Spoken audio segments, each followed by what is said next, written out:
Monsieur le Premier ministre, nous vous avons écouté. Les Français attendaient de votre déclaration, et nous, avec eux, un signe que vous les entendiez. Ils attendaient un signe comme un commencement de réparation de ce qui a été vécu comme une brutalité, la suspension de la réforme des retraites. La voici, enfin. C'est une victoire, assurément, pour les centaines de milliers de Français qui en bénéficieront chaque année. 3,5 millions de nos concitoyens, ce n'est pas rien, pour qui la vie va changer.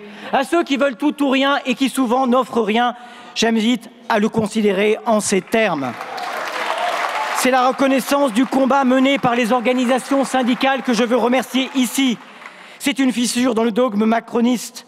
Nous prenons cette situation pour une victoire, autant que pour un premier pas qui permet d'envisager les suivants, le blocage et l'abrogation. Souvenez-vous-en, Monsieur le Premier ministre, nous sommes capables de faire des compromis, nous en avons fait la démonstration.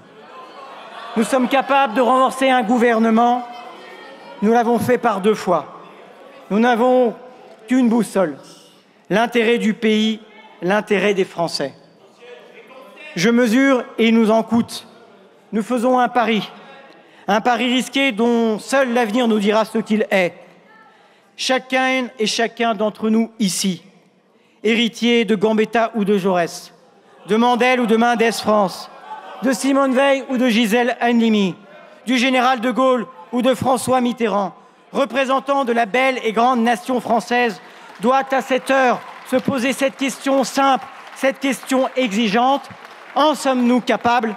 Les socialistes répondent, il le faut.